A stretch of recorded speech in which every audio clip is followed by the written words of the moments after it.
Assalamualaikum warahmatullahi wabarakatuh.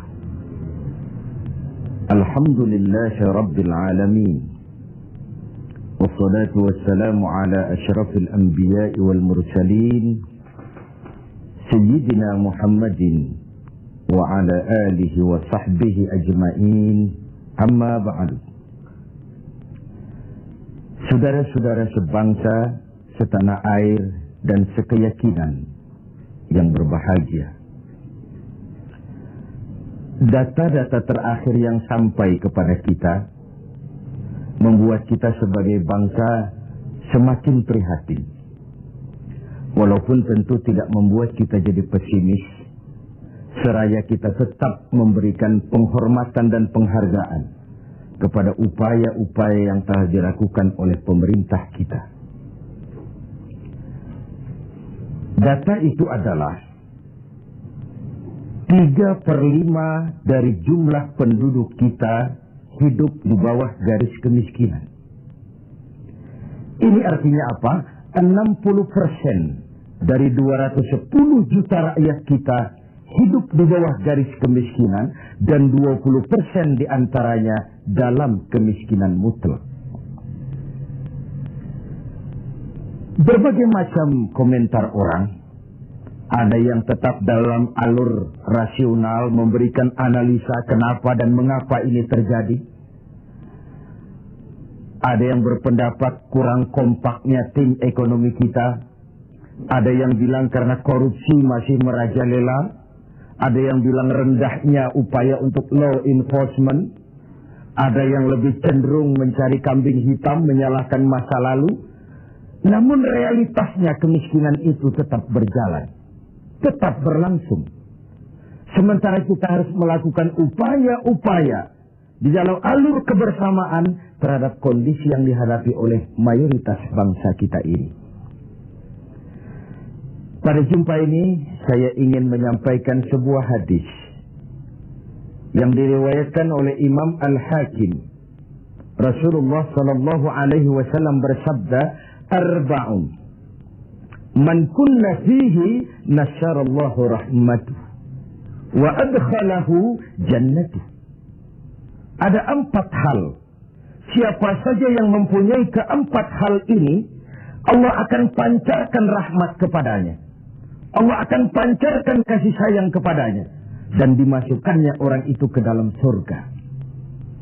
Mari kita lihat semua kita termasuk salah satu saja dari 4 hal yang dibicarakan ini. Yang pertama, man awa miskinan.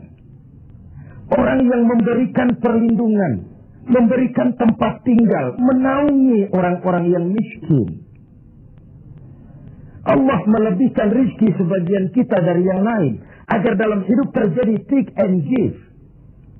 Karena bagaimanapun kita ini saling memerlukan. Tidak ada orang hebat yang bisa hidup sendirian. Betapa dan siapapun kita memerlukan yang lain.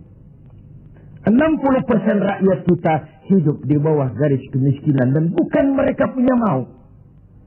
Padahal subhanallah, kita diberikan negara yang begini kaya, hijau, ranau, subur, makmur. Bumi kita mengandung gas, batu bara, minyak, laut kita kaya, hutan kita kaya. Negara kita kaya dan penduduk kita miskin. What's wrong? Tapi pertanyaan ini bisa mengundang berbagai macam polemik. Oleh karena itu, saya ingin mengetuk hati kita semua. Allah akan memancarkan rahmatnya kepada orang-orang yang santun, berpihak kepada orang-orang miskin. Hukum sering tidak berpihak kepada kemiskinan. Kebenaran sering tidak berpihak kepada kemiskinan. Sehingga dengan demikian, tersudutlah dia di pojok-pojok kehidupan. Padahal ini masalah kita bersama. Sementara Rasul dengan tegas memperingatkan, "Wallahu fi 'aunil 'abdi ma dama al-'abdu fi 'auni akhi." Allah akan selalu menolong seorang hamba selama hamba itu masih mau menolong saudaranya. Jikalau kita sudah tidak punya kepedulian kepada saudara-saudara kita yang hidup di bawah garis kemiskinan, Jikalau kita biarkan mereka meratap dalam keputusasaan, jangan heran Allah juga tidak akan pernah peduli dengan kita. Sementara kemalangan apa yang lebih besar dalam hidup ini kalau Allah sudah tidak mau peduli dengan kita lagi. Rumah-rumah singgah tetap diperlukan. Pemandangan sehari-hari kita lihat anak-anak kita dalam usia sekolah terpaksa harus berjemur panas terik, terguyur hujan, tidur di tepi-tepi jalan oleh karena tekanan kehidupan, oleh karena sulitnya lapangan pekerjaan, oleh karena kemiskinan-kemiskinan yang dialami, dan itu semua menjadi tanggung jawab kita untuk berbagi dalam kondisi yang seperti ini. Saudara-saudara sebangsa, setanah air, dan seiman yang tercinta. Dengan semangat ini, boleh jadi baju di rumah kita sudah tidak ada artinya. Tetapi ketika kita berikan kepada mereka, akan jadi besar artinya buat mereka. Sementara di rumah kita sendiri, kita sudah hampir lupa ada baju itu. Tidak tersentuh sama sekali. Beratkah kita memberikan sesuatu yang di tangan kita sudah tidak begitu berarti? Sementara akan jadi pengarti yang paling besar bagi orang lain. Satu sisi ada orang sakit perut karena kekenyangan. Sisi lain orang merintih karena kelaparan. Tidak bisakah kita menyisihkan sebagian saja supaya kita tidak berlebihan dan tetap sehat. Sementara yang lain juga tetap tidak merintih kelaparan karena kekurangan makan. Kemiskinan merupakan musuh kita yang paling utama. Dan biang keladinya adalah belum stabilnya perekonomian kita. Penyebabnya bisa bermacam-macam. Karena kurang kompaknya tim ekonomi kita, iya. Karena warisan hutang, iya juga. Baik hutang pemerintah maupun hutang swasta. Karena orang-orang para pemimpin kita belum mampu melakukan terobosan-terobosan ekonomi yang menggembirakan, iya juga. Tapi rakyat kita sesungguhnya, kita lihat. Di lintasan pintu kereta, itu kadang-kadang penjaga pintu juga, kereta masih di mana-mana, pintu sudah ditutup. Panjang sekali antrian itu. Terbes sopir-sopir keringetan. Setengah jam nunggu kereta mau lewat. Ketika lewat keretanya memang 11 gerbong, panjang sekali.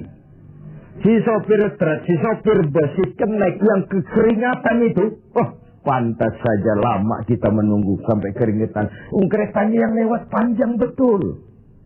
Ada kepuasan batin. Sebaliknya bayangkan, sudah setengah jam nunggu keringetan, kepanasan, haus mencekik leher. Antrian mobil panjang di lintasan pintu kereta. Begitu lewat, yang lewat ini cuma lokomotif. Yumpah-yumpah kenek-kenek sopir sialan.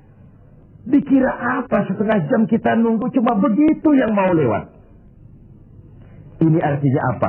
Secara psikologis, rakyat kita ini mau menunggu. Rakyat kita ini mau berkorban. Rakyat kita ini mau memberikan apa yang mereka bisa untuk sesuatu yang besar. Untuk sesuatu yang monumental. Untuk sesuatu yang bisa merubah keadaan mereka.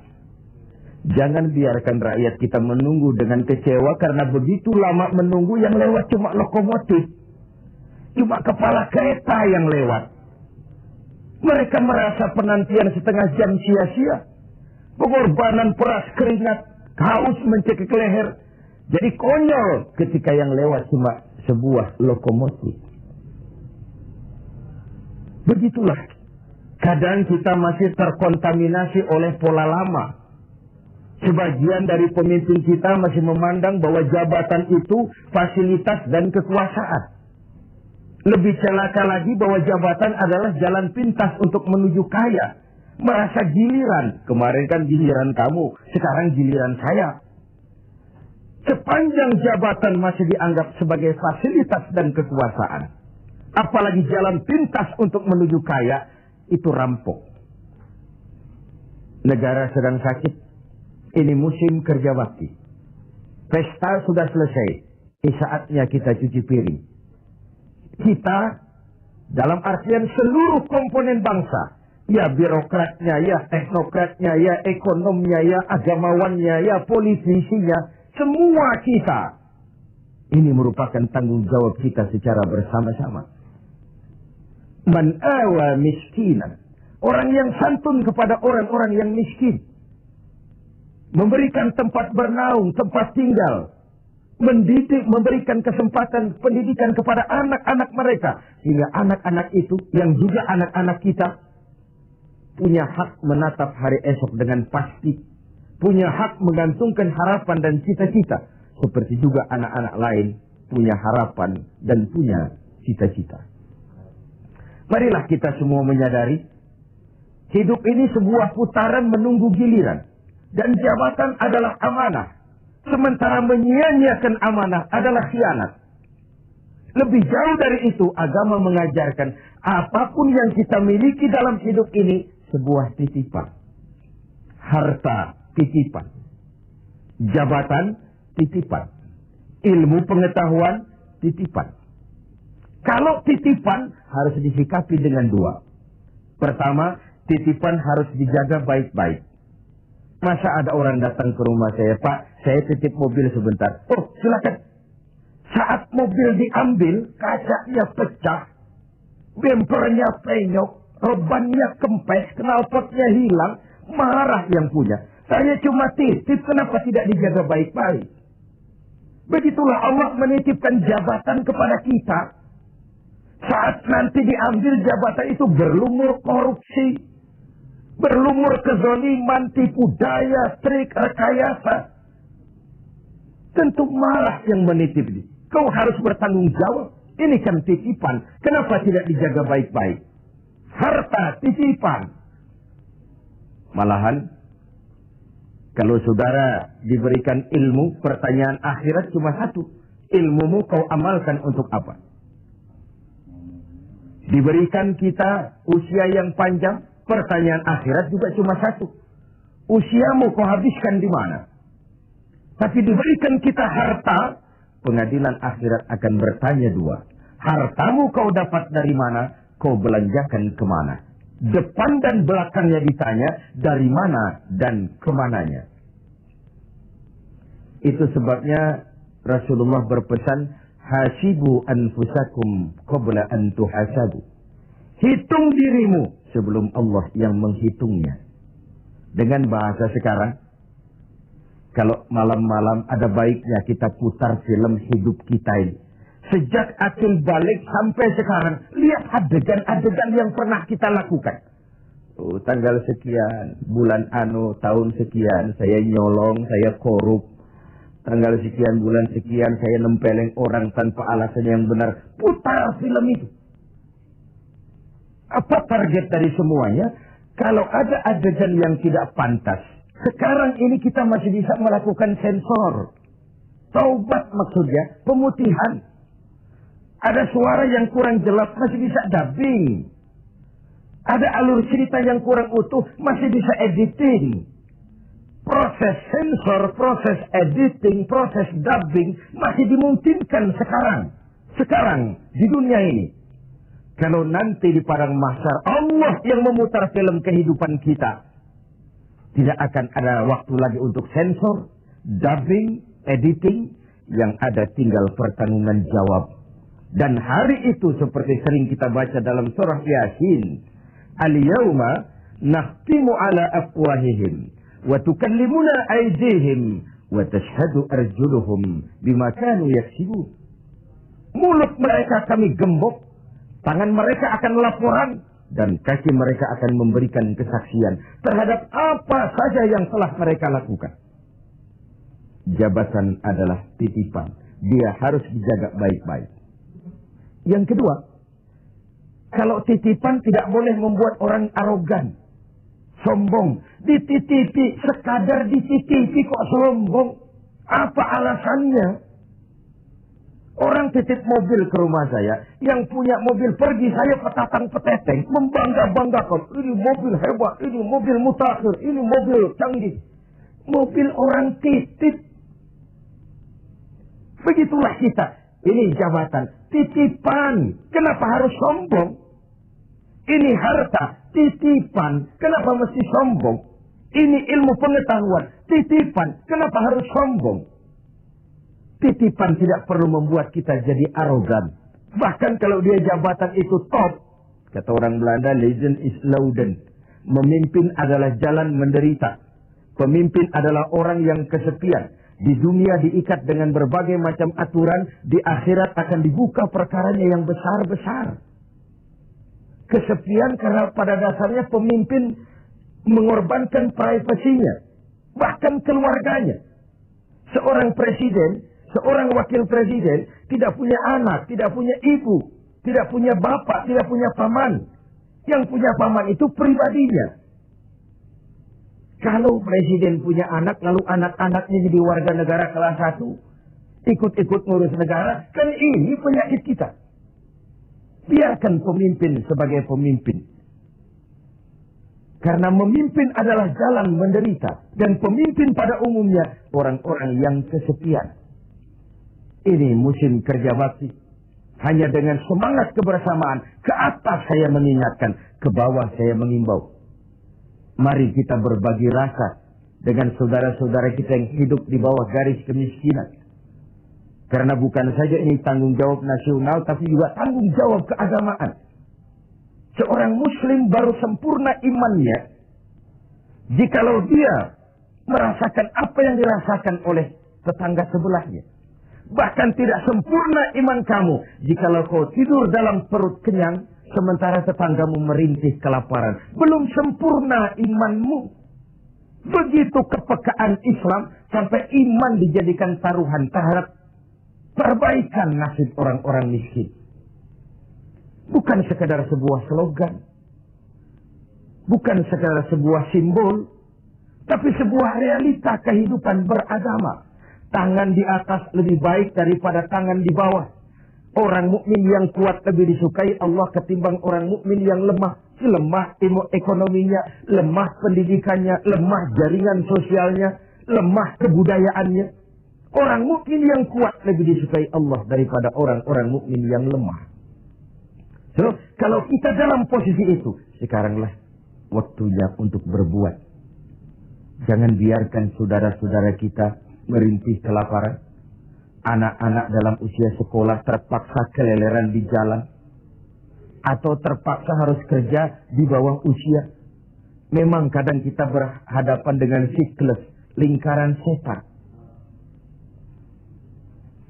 Pendapatan rendah, kenapa? Karena kemampuan rendah. Kemampuan rendah, kenapa? Karena pendidikan rendah. Pendidikan rendah, kenapa? Karena kurang gizi. Kurang gizi kenapa? Karena biaya hidup tinggi. Biaya hidup tinggi kenapa? Karena pendapatan rendah. Begitu berputar lingkaran setan ini. Tapi what can we do now? Apa yang bisa kita lakukan sekarang? Buat tetangga kita, buat masyarakat lingkungan kita, setidaknya man awa miskinan. Orang yang menolong orang-orang miskin. Memberikan tempat tinggal. Melindungi mereka. Akan dipancarkan rahmat Allah kepada mereka. Kasih sayang Allah akan berlimpah. Si miskin mungkin tidak akan bisa membalas. Tapi Allah akan memberikan balasan. Melalui jalan yang tidak pernah kita sangka. Ketimbang kita mencari kambing hitam. Oke lah, yang salah tetap salah. Tapi kan dengan argumen, bukan dengan sentimen. Untuk menegakkan kebenaran, bukan untuk menang-menangan. Zaklik, tidak personik. Menyentuh dan bukan menyinggung. Biarkan hukum tetap tegak. Biarkan penataan ekonomi kita tetap profesional. Sementara kita yang oleh Allah diberikan sedikit kelebihan. Sedikit kemampuan. Mari kita berbagi. Untuk mengatasi persoalan bangsa yang memang berat ini. Ini yang pertama. Yang kedua, orang yang akan dapat pancaran rahmat dari Allah itu warahimad dha'ifah. Orang yang punya sifat belas kasih kepada mereka yang lemah. Keberpihakan kepada orang-orang yang tidak berdaya. Tadi saya katakan, kebenaran jarang berpihak kepada si miskin dan si lemah. Hukum sering tidak berpihak kepada si miskin dan si lemah. Tengoklah sekarang. Kalau orang besar punya banyak uang, dapat masalah, tim pembelanya itu antri. Tim, bukan lagi 1-2 orang, tim. Paling sedikit 3 orang. Tapi ketika si miskin dan si lemah terpuruk di sudut kehidupan, hak-hak asasinya diinjak-injak, siapa yang mau peduli? Masih segar dalam ingatan kita nasib yang menimpa Marsina, Sengkon dan Karta, wartawan Udin, koran Bernas. Itu sekadar yang naik ke permukaan. Entah berapa puluh Marsinah di Republik ini. Entah berapa banyak Sengkon dan Karta di negeri ini. Entah berapa banyak Udin Bernas di bumi tercinta ini. Sehingga orang sering mengeluh, banyak pengadilan tapi sulit mencari keadilan. Hukum berpihak kepada yang terkenal, kuasa dan punya uang. Law enforcement tersendat-sendat. Kalau sudah orang beruang, ternama, punya masalah, antri yang bela. Rame-rame kur menyanyikan lagu, maju tak gentar, membela yang bayar. Sementara si lemah, si miskin, terseok-seok mencari keadilan. Merintih ketika hak asasinya diinjak-injak. Dan tidak tersentuh sama sekali. Sebagai refleksi dari itu, jangan heran kalau lalu muncul street justice, pengadilan jalanan, maling motor tangkap, bakar. Refleksi dari ketidakpuasan rakyat melihat hukum selama ini, di mana rakyat menyaksikan dengan mata telanjang kalau orang kecil berbuat salah, hukum cepat-cepat ditegakkan. Jikalau yang besar salah, orang diam pura-pura tidak mengerti. Di situ tumbuhnya luka rasa keadilan. Karena hukum begitu berpihak. Di kalangan elit di atas sering terjadi bargaining untuk kepentingan pribadi mereka. Dengan label atas nama rakyat. Mewakili rakyat, demi rakyat, untuk rakyat. Rakyat sendiri nggak pernah tahu kalau di atas namakan. Nyaris rakyat kita lebih sering jadi address, orang numpang alamat. Karena terjadi bargaining position untuk saling menutupi aib dan koreng masing-masing. Masing-masing memegang kartu truf. Kamu bongkar, saya bongkar. Kamu ngomong, saya ngomong. Maka upaya menegakkan hukum jadi semakin terseok-seok adanya. Saudara-saudara sebangsa, setanah air, dan seiman yang tercinta. Keberpihakan kepada orang yang lemah dan tidak berdaya. Bukan karena kita kepengen jadi hero. Tidak. Ini bagian dari ibadah. Bagian dari ibadah. Of course, lebih nikmat berpihak kepada kekuasaan memang. Numpang mujur, ikut nimbrung. Kekuasaan itu gula. Tentu saja banyak semut di sekitarnya. Harta juga manis. Banyak gula di sekelilingnya. Sampai-sampai ada pepatah Arab mengatakan, Inna darahima fil amakini kulliha taksur rijala mahabatan wa jalala. Uang dan kekuasaan itu di mana-mana bikin gagah orang yang memilikinya. Bikin hebat orang yang menguasainya. Orang yang punya uang dengan yang tidak punya uang, janganlah gaya hidupnya, gaya jalannya saja lain. Yang kecil-kecilan sajalah. Teman-teman kita yang kerja di bangunan itu, buruh bangunan itu, Kemis sama Sabtu sore lain jalannya. Sabtu sore itu jalannya gagah. Kenapa? Habis gajian. Tapi kalau Selasa, Kemis, lesu, lelah, letih, Gaya jalannya saja lain. Dan agak nyinyir memang, tapi realitas. Wahia silahun liman arada qitalan. Wahia lisanun liman arada fasahatan. Uang dan kekuasaan adalah senjata yang paling ampuh bagi orang yang mau bertempur. Nuklir bahkan sekalipun bisa nggak bunyi kalau disumpal dengan uang. Apalagi meriam, tank, pistol, semua tidak bunyi kalau disumpal dengan uang. Dia adalah senjata yang paling ampuh bagi orang yang mau maju ke medan perang. Dan lisanun liman arada fasahatan. Lidah yang paling fasih bagi orang yang mau bicara. Bicara dengan menggunakan retorika muter-muter menghanyutkan orang. Masih buntu. Coba uang yang bicara. Lewat semua. Ya secara guyonan. Anak-anak sering bilang. Ada fulus, mulus. Tidak ada fulus, manfus. Bahasa Arab Indonesia. Ada fulus, mulus. Tidak ada fulus, manfus. Apakah harus seperti itu budaya kita?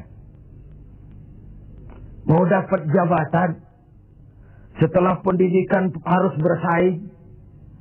Lalu dalam persaingan ini, mana yang paling bisa memberikan semur, dekat sama semar, semir, semur. Logikanya apa? Kalau orang meraih jabatan karena banyak mengeluarkan uang dan berani, tentu dia sudah berhitung. Aha, 3 bulan pun pulang modal ini. Aha, paling sebentar selesai nih, pulang balik modal lah. Sudah ada hitung-hitungan matematikanya. Kalau ini yang terjadi, orang naik meroleh jabatan karena banyak mengeluarkan uang, maka hal pertama yang dia lakukan setelah menjabat ialah bagaimana pulang modal. Setelah pulang modal, bagaimana cari untung. Pengabdian nomor 19. Rakyat nomor 26. Saya pakai modal besar kok ini. Dipandangnya lah jabatan sebagai jalan pintas untuk menuju kaya. Benar kalau Rasulullah mengajarkan jangan berikan jabatan kepada orang yang memintanya. Memintanya pun jangan, apalagi sampai nyogok-nyogok, kasih semir, kasih uang. Karena orang yang meminta mesti punya motivasi, sedangkan jabatan adalah amanah. Menyia-nyiakan amanah merupakan dosa yang amat besar. Saudara-saudara seiman dan sekeyakinan yang berbahagia. Setiap kita pemimpin. Setiap pemimpin akan dimintakan pertanggungjawab terhadap apa saja yang dipimpinnya. Suami pemimpin di rumah tangganya. Ibu pemimpin bagi anak-anaknya. Pemuda pemimpin bagi dirinya. Pak Lurah pemimpin di kelurahannya. Setiap kita pemimpin dan setiap kita akan dimintakan pertanggungjawab terhadap apa saja yang kita pimpin. Sungguh pun itu kecil kita sembunyikan dari pandangan orang banyak.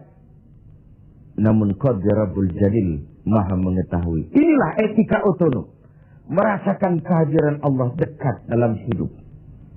Ada sebuah karikatur. Seorang kiai punya murid santri 40 orang. Dari 40 orang ini ada 1 orang yang mendapat perhatian agak istimewa dari kiainya. Santri-santri yang lain protes. Kiai, kami ini semua kan santrinya kiai. Kami ngaji sama kiai. Kenapa yang satu itu perhatiannya dilebihkan dari kami? Apa kekurangan kami? Senyum kiai kita ini. Lalu bilang, oke, kalau kau mau tahu, besok pagi kumpul di sini jam 10. Esoknya jam 10 kumpul 40 santri ini, termasuk yang dapat perhatian istimewa tadi. Anak-anakku, kata kiai, hari ini saya ingin memberikan pelajaran kepada kalian semua. Masing-masing kalian aku berikan seekor anak ayam dan sebilah pisau. Bertebaranlah kalian dengan anak ayam seekor dan sebilah pisau ini. Cari tempat yang tidak ada yang lihat. Sembelih ayam itu di situ. Cari tempat yang tidak ada yang lihat. Sembelih ayam itu di situ. Anak ayam itu. Bertebaranlah santri ini. Mencari tempat yang dipesan kiai tadi.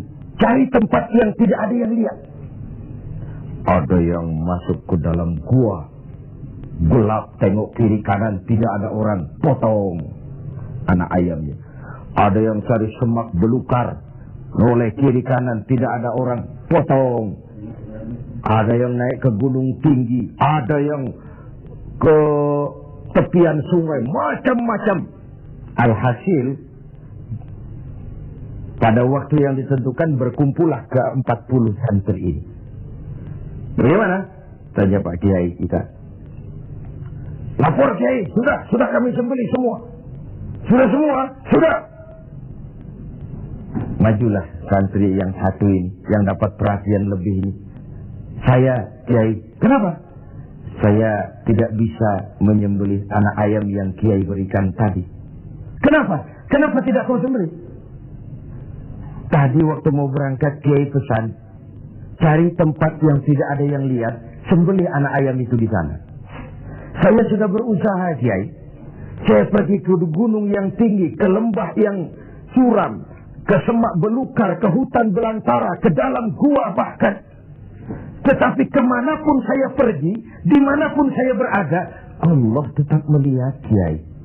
Saya tidak bisa menyembelih ayam, anak ayam ini seperti pesan Kiai tadi. Kiai senyum, lalu menghadapi 39 santri yang lain. Nah, kau tahu kan kenapa dia lebih istimewa dari kalian semua? Dia punya etika otonom. Dia merasakan kehadiran Allah dekat dalam hidup. Tengoklah dalam upaya memberantas korupsi di negeri ini. Berapa banyak tim yang sudah kita bentuk. Berapa banyak operasi yang sudah kita lancarkan. Entah yang namanya operasi kilat, operasi Raja Wali, operasi Halilintar, operasi Gledek. Tim ini, tim itu, tim ini, tim itu. Ketika terbentur gunung, timnya bubar. Operasinya selesai. Sementara korupsi tetap berjalan. Mari kita kembali kepada nurani. Dalam kondisi negara kita terpuruk, ekonomi kita begini rupa, 60% rakyat kita hidup di bawah garis kemiskinan. Masih bisakah kita menyalahgunakan jabatan untuk kekayaan pribadi? Masih maukah kita memperkaya kelompok sendiri dengan menyia-nyiakan rakyat banyak? Masih tegakah kita bermain-main dengan hukum? Kita tahu sesuatu itu benar, tapi terus kita injak. Kita tahu sesuatu itu salah, tapi terus kita kerjakan. Kita tahu sesuatu itu benar, tapi kita tidak berupaya membelanya. Benar, kalau Rasulullah Shallallahu Alaihi Wasallam pernah mengajarkan sebuah doa. Allahumma arinal haqqa haqqa warzuqna ittiba'ah wa arinal batila batilan warzuqna ijtinabah. Ya Allah, tunjukkan kepada kami bahwa yang benar itu adalah benar. Berikan kami kemampuan, kekuatan, kemauan untuk membela, mengikuti yang benar itu. Tunjukkan juga kepada kami bahwa yang salah itu salah. Berikan kami kekuatan, keberanian, kemampuan, kemauan untuk menjauhi yang salah itu. Ini artinya apa? Banyak orang tahu sesuatu itu benar, tapi dia tidak berdaya mengatakan itu benar. Dia tidak punya kekuatan untuk membela yang benar. Dia tidak punya kemauan untuk menyampaikan yang benar. Sebagaimana banyak juga orang tahu sesuatu itu salah, batil, zalim, tidak benar, inkonstitusional. Tapi dia tidak punya daya, kekuatan, dan kemampuan untuk menghindari yang tidak benar itu. Yang terjadi kemudian di masyarakat adalah kerancuan. Bisa saja terjadi yang benar dianggap batil, yang batil menjadi hak, yang halal dikatakan haram, yang haram menjadi halal, atau setidaknya disamarkan. Kerancuan nilai ini membuat masyarakat menjadi tidak menentu. Oleh sebab itu, keberpihakan kepada yang lemah seperti dianjurkan dalam hadis ini. Wa rahimat dha'if, orang yang bersifat kasih sayang kepada orang-orang yang lemah. Selain ada pula versi hadis Nabi yang menyatakan irhamu salasatan minan nas, kasihanilah 3 macam manusia.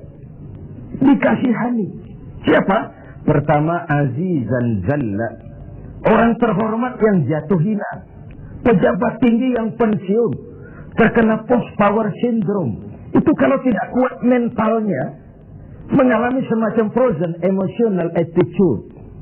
Dan itu yang masih menghinggapi para birokrat kita sekarang. Dengar mau ada mutasi, gerasak gerusuk, cari orang pinter, cari mbah.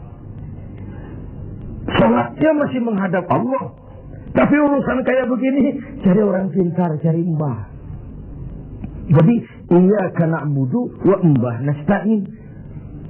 Ini kan tidak konsisten, mukhtalif, mencampur aduk yang hak dengan yang batil.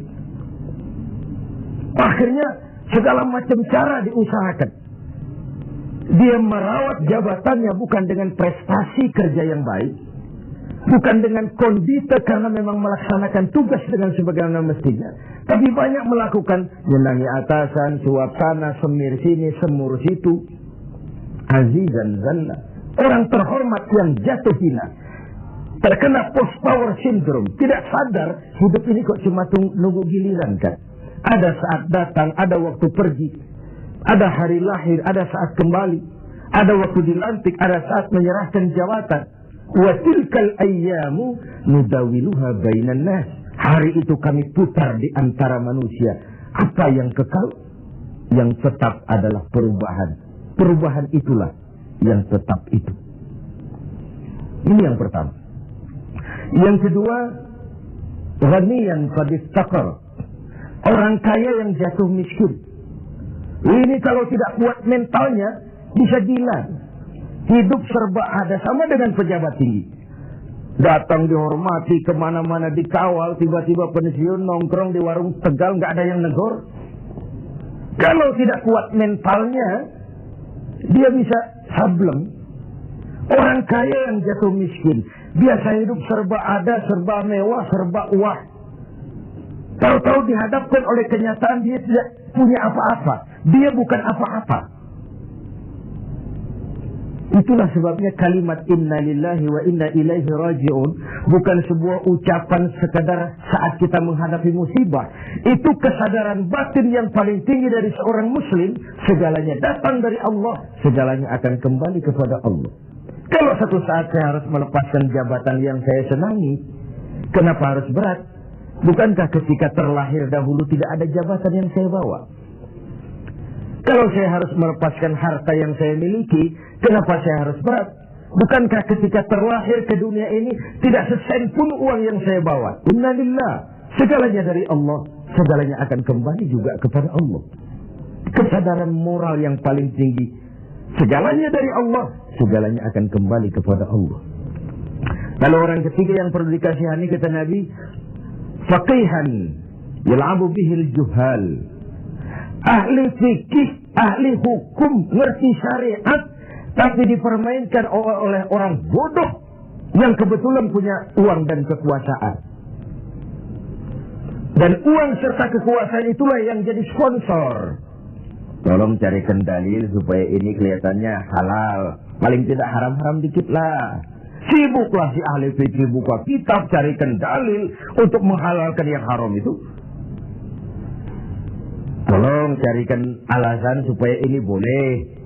Sibuk menurunkan kitab untuk memberikan legitimasi terhadap kebatilan. Orang ahli fikih yang dipermainkan oleh orang bodoh yang punya uang dan kekuasaan. Inilah realitas. Sehingga benar kalau Nabi mengatakan sebaik-baik umara adalah yang mendekati ulama. Sejelek-jelek ulama yang mendekati umara. Kalau umara mendekati ulama, tendensinya apa? Mau minta proyek sama kiai? Tentu tidak, paling minta didoakan, minta yang baik-baik. Tapi kalau Umar membebek, mendekat, menjilat kepada ulama, menjilat, mendekat, membebek kepada Umar, tentu ada something, ada sesuatu. Saudara-saudara yang terhormat, saya kembali kepada masalah 4 hal yang mendatangkan rahmat Allah tadi, yaitu yang kedua, rahimad dhaif. Orang yang bersifat belas kasih kepada orang-orang yang lemah, keberpihakan kepada rakyat. Ini yang diperlukan sekarang. Ini akan menumbuhkan trust, kepercayaan. Kita bicara soal kesulitan ekonomi, ini kan masalah yang sudah mendunia. Bukan cuma Indonesia, tapi tetangga-tetangga kita sudah hampir sembuh semua. Malaysia sudah sembuh, Thailand sudah sembuh, Filipina sembuh, bahkan Korea lebih menakjubkan. Bukan saja sembuh, tapi dia sudah tidak menyangkut paut lagi dengan negara donornya, IMF. Sudah diselesaikan hutangnya. Apa yang dilakukan Korea? Membangun semangat kebersamaan. Rakyatnya mengumpulkan emas sekian ton. Pemerintah mengeluarkan obligasi. Kok mau rakyat mengumpulkan emas? Itu tadi. Masih ingat? Sopir truk, sopir bus, kenek-kenek nunggu setengah jam di lintasan pintu kereta. Kalau lokomotifnya yang panjang lewat, ada kepuasan batin. Trust. Rakyat percaya kepada pemimpinnya. Ini yang perlu ditumbuh kembangkan. Tidak terkumpullah emas sekian ton. Lalu Korea menghidupkan yang namanya home industry. Tulang punggung perekonominya tetap koperasi yang bersifat kerakyatan. Dan dia berhasil bangkit dari kesulitan ekonomi. Rasa kepercayaan itu penting. Karena rakyat merasa pemimpinnya adalah bagian dari mereka. Ini yang Rasulullah saja dituntun oleh Al-Quran. Qul innama ana basyarum mislukum.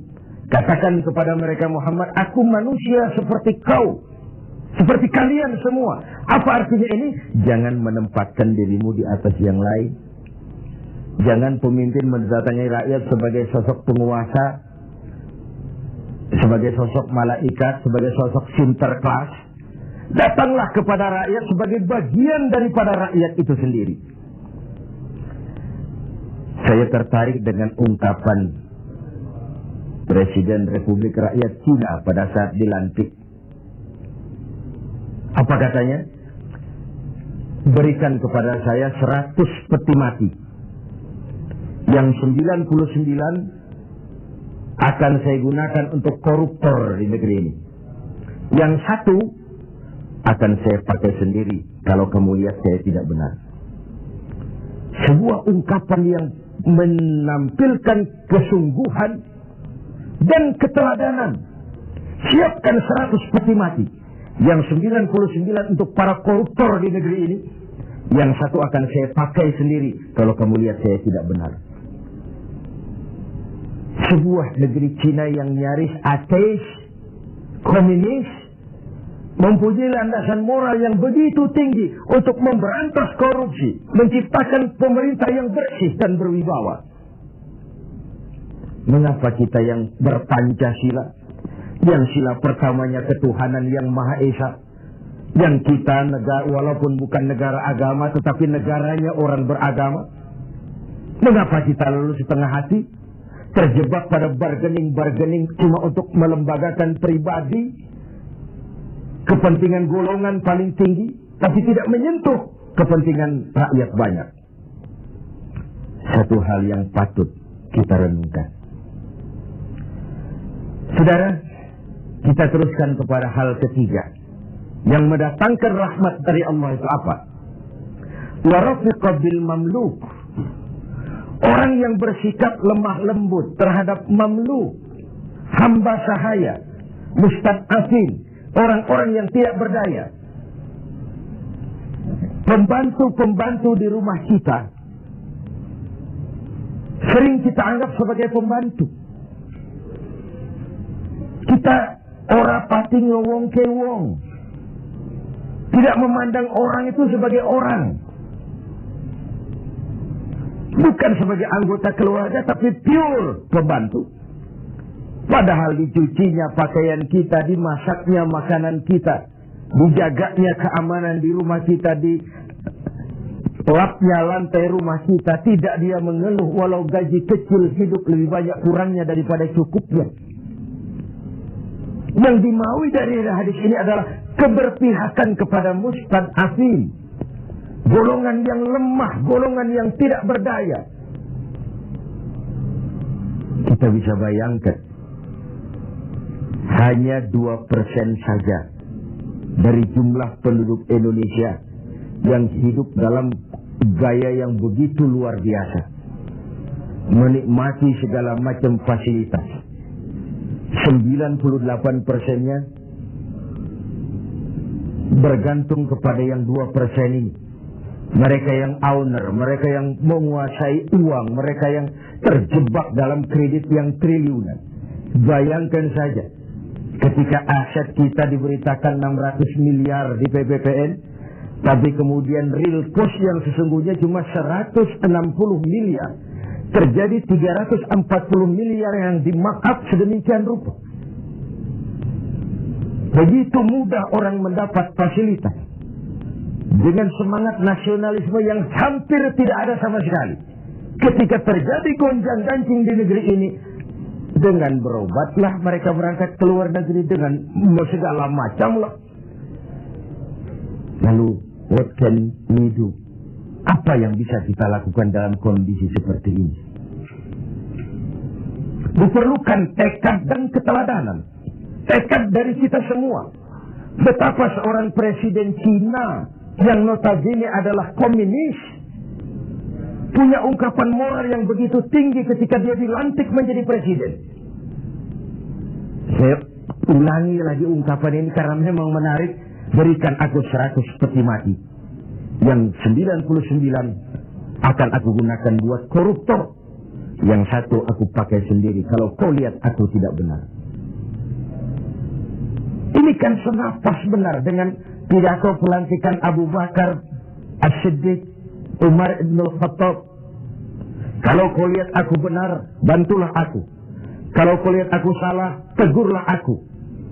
Abu Bakar dengan tawadunya mengatakan, inni wallitu alaikum walastu bi khairikum.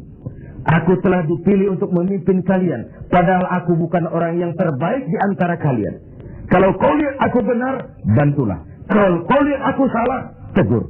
Dan Sayyidina Umar dengan jujur juga menjawab, aku akan menegurmu dengan pedangku. Artinya apa? Jangan main-main dengan jabatan. Jangan main-main dengan jadi pemimpin. Sekedar kepengen dihormati, sekedar kepengen hidup dengan segala macam fasilitas yang serba wah, kemana-mana dikawal orang, dihormati, cuma sebatas itu. Lalu tidak punya konsep ke depan membawa rakyat keluar dari kesulitan. Saudara-saudara sebangsa, setanah air dan seiman yang berbahagia. Warafiqah bil mamluk, orang yang bersikap lemah lembut kepada orang-orang yang dalam kekuasaan orang lain. Budak sahaya, para pembantu, tenaga-tenaga kerja level bawah. Kita bersyukur kalau kita ke Korea, kita ke Hong Kong, tenaga-tenaga kerja kita masih memasuki pasaran menengah. Tapi di beberapa negara lain yang kita kirim tenaga kerja lapangan ke bawah, itu kan potret dari SDM kita yang saya katakan berbentuk lingkaran setan, siklus. Bagaimana kita berharap mendapat pendapatan yang tinggi kalau prestasi kerja kita rendah? Bagaimana prestasi kerja mau tinggi kalau dasar pendidikannya rendah? Bagaimana pendidikan mau tinggi kalau gizi menu yang dimakan juga kalorinya rendah? Bagaimana mau mendapat menu kalori dan gizi yang tinggi kalau daya beli lemah? Bagaimana daya beli mau kuat kalau pendapatan juga rendah? Berputar di sekitar itu. Oleh karenanya dituntutlah kepekaan dalam situasi sekarang. Sulit-sulitlah, siapa yang tidak sulit? Yang kaya saja mengeluh, konon yang miskin. Yang masih punya kerjaan saja mengeluh, konon lagi yang sama sekali saja mengeluh, konon yang miskin. Yang masih punya kerjaan saja mengeluh, konon lagi yang sama sekali tidak punya kerjaan. Hopeless, homeless. Dan ini kesulitan kita bersama. Mari kita berbagi. Wallahu fi auni al-'abdi ma dama al-'abdu fi auni akhi. Allah akan selalu menolong seorang hamba selama hamba itu masih mau menolong saudaranya. Selama kita utuh, kokoh dan kuat, bersatu sebagai bangsa, tidak ada kesulitan yang tidak bisa kita atasi. Hutang-hutang kita, paling tidak kita bisa minta rescheduling, debt rescheduling, penjadwalan ulang. Terlalu riskanlah kalau kita minta pemutihan, karena itu memberikan pengumuman bahwa negeri kita bangkrut. Debt rescheduling. Sumber daya alam kita masih memadai. Banyak terobosan-terobosan yang dilakukan selain membebani rakyat dengan berbagai macam pajak. Pajak ini, pajak itu, pajak ini, pajak itu. Tidak adakah satu upaya selain meningkatkan pajak dengan tambahan hutang dari luar negeri untuk memperbaiki ekonomi ini? Let's be ourselves. Mari kita jadi diri kita. Selama ini kita gagal barangkali sebagai bangsa oleh karena kita tidak mau menjadi diri kita. Negara kita negara agraris, tapi teknologi kita berorientasi kepada high tech. High tech itu artinya high cost, tetapi sekaligus high risk. Yang kita perlukan teknologi yang mengarah kepada agro. Sebuah karikatur sederhana. Tingkat kesuburan yang paling tinggi di negeri kita adalah di Pulau Jawa. Humus kesuburannya itu sampai 15 meter ke bawah. Sedangkan di luar Jawa rata-rata 15 cm tingkat kesuburannya. Wajar kalau lalu ada lahan berpindah, ladang berpindah. Karena tingkat humus kesuburannya cuma 15 cm dari permukaan. Apa yang kemudian terjadi? Tanah-tanah yang subur di Jawa ini ditanami gedung, ditanami beton. Untuk kepentingan high-tech. Lalu sawah kita buatlah di Kalimantan Tengah. Lahan 1 juta hektar. Tanahnya gambut. Proyek gagal total. Triliunan uang menguap. Entah yang di mark up, entah yang disalah alirkan, habislah akhirnya uang setan dimakan jin. Let's be ourselves. Mari kita jadi diri kita. Sebab hanya orang yang tahu benar dirinya, dia akan bisa menempatkan diri. Tetapi pada saat kita sudah tidak tahu siapa kita, apalagi kita mau jadi orang lain, maka kita tidak akan pernah jadi apa-apa. Jangan di bawah bayang-bayang orang lain. Karena bagaimanapun negara donor mau memberikan bantuan karena kepentingan. Apalagi jangan mau jadi orang lain. Jadilah diri kita, itu yang sejatinya. Semangat gotong royong, kebersamaan, kepedulian sebagai budaya yang dimiliki orang-orang tua kita nyaris tercabut dari kehidupan kita. Terjebak euforia, tiba-tiba saja atas nama kebebasan, atas nama demokrasi, kita seakan tercabut dari akar budaya kita. Kita yang santun jadi beringas, kita yang rukun jadi saling mencurigai, kita yang toleran tiba-tiba bermusuhan. What's wrong? Apa sih sebenarnya? Siapa melawan siapa? Siapa nyurigai siapa? Siapa membunuh siapa? Kita anak-anak bangsa satu tubuh yang lahir dari rahim Ibu Pertiwi.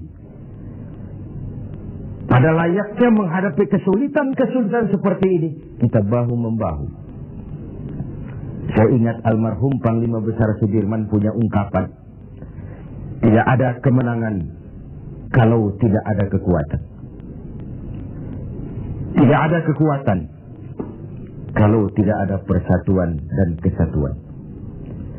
Tidak mungkin terwujud persatuan dan kesatuan tanpa semangat silaturahmi.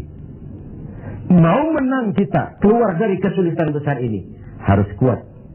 Mau kuat kita, harus bersatu. Mau bersatu kita, hidupkan budaya silaturahmi. Islah, kata orang sekarang. Rekonsiliasi, bahasa kerennya. Tidak hanya pada saat memang ada benih-benih disintegrasi, tapi dalam kondisi yang normal. Silaturahmi dilakukan dalam posisi kita sebagai bagian dari rakyat kita.